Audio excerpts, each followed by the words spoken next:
perempuan dalam sholat adalah seluruh badan kecuali kedua telapak tangan dan wajah. Yang mana kita tahu bahwa wajah batasannya adalah dari arah menyamping seperti ini, dari mulai telinga satu ke telinga yang lain. Kemudian untuk atas dari mulai tumbuhnya rambut kepala sampai dagu. Ingat, dagu termasuk batas wajah. Dan ada satu kaidah dalam madhab Syafi'iyah, yaitu menyempurnakan perkara yang wajib maka hukumnya wajib. Sehingga cara memakai mukena yang benar seperti yang kalian lihat saat ini, yaitu adalah dengan menutup rambut-rambut kepala, rambut-rambut bayi yang ada dalam di ujung-ujung sini itu. Kemudian dengan menutup dagu tidak terlihat, karena ini termasuk menyempurnakan perkara yang wajib.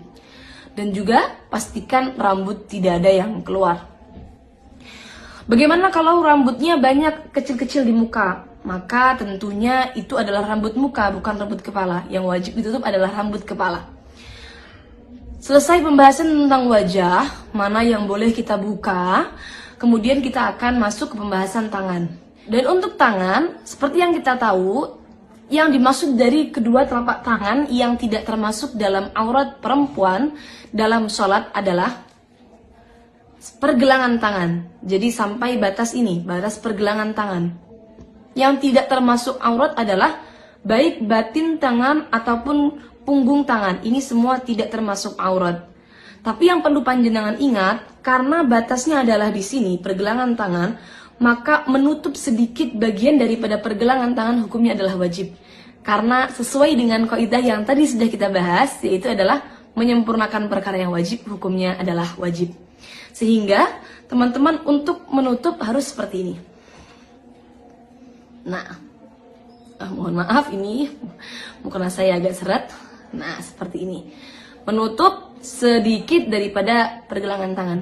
Ingat, punggung tangan dan juga telapak tangan ini bukan termasuk bagian dari aurat. Sehingga tidak masalah bila mana punggung tangan terbuka seperti ini. Ini bukan termasuk bagian daripada aurat dalam sholat wanita. Kemudian yang perlu kita bahas selanjutnya adalah benda yang digunakan untuk menutupi aurat atau baju yang digunakan untuk menutupi aurat. Yang digunakan untuk menutupi aurat adalah sesuatu yang bisa menutup warna kulit dalam majelis berbincang-bincang, dalam majelis takhotub. Maka bagaimana batasannya? Apakah nerawang atau tidak? Itu batasannya adalah bila dilihat dalam majelis berbincang-bincang, seperti mungkin dengan jarak saya berbincang dengan teman saya, seberapa urufnya, seberapa biasanya, kok terlihat warna kulitnya, maka berarti belum mencukupi. Tapi kalau tidak terlihat warna kulitnya, maka sudah bisa dikatakan mencukupi. Seperti halnya mungkin mukena yang ada bordirnya, kemudian bordirnya ini agak sedikit menimbulkan bulat-bulat atau bolong-bolong kecil, maka bila mana tidak sampai memperlihatkan warna kulit dalam jarak majelis berbincang-bincang, ini tentunya tidak masalah atau tidak mengganggu keabsahan sholatnya. Dalam artian mukenanya tetap bisa dipakai untuk menutupi aurat dalam sholat. Kemudian yang perlu kita bahas lagi dalam hal menutup aurat dalam sholat adalah hal-hal yang sering terlewatkan. Yang pertama adalah longgarnya mukena, tangan mukena yang dipakai, sehingga ketika longgar, maka ini akan turun sehingga memperlihatkan pergelangan tangan yang tadi, yang mestinya tetap wajib kita tutup ya. Kemudian tidak menutup bagian dagu, biasanya menggunakan mukena seperti ini. Nah, ini memperlihatkan bagian bawah dagu, yang mana ini termasuk aurat dalam sholat.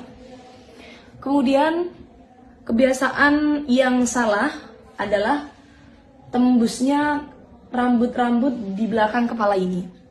Karena perempuan biasanya rambutnya panjang, kemudian ketika digulung ke atas, maka rambutnya tembus ke mukenanya sampai keluar. Nah, ini juga perlu diperhatikan, jangan sampai tembus.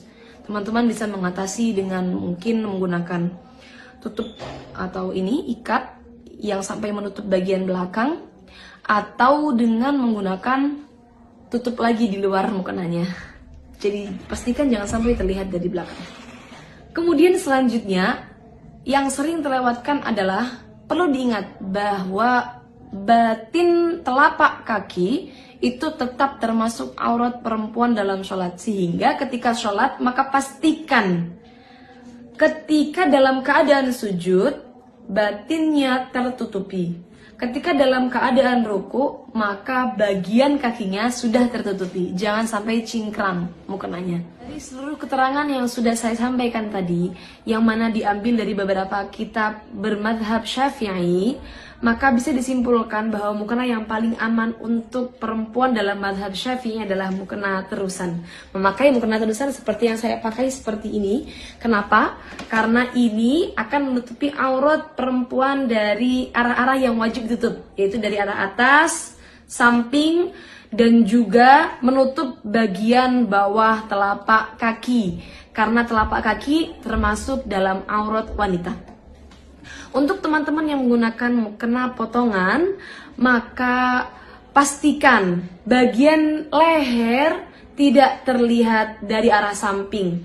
Kenapa? Karena kekurangan dalam mukena potongan adalah ketika berdiri, ketika ruku, ketika mengangkat tangan, maka bagian lehernya tetap terlihat.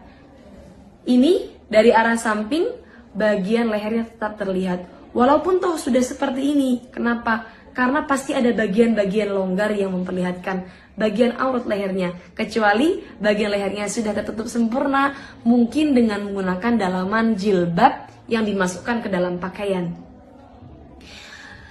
Sekian dari kami, kurang lebihnya mohon maaf. Wassalamualaikum warahmatullahi wabarakatuh.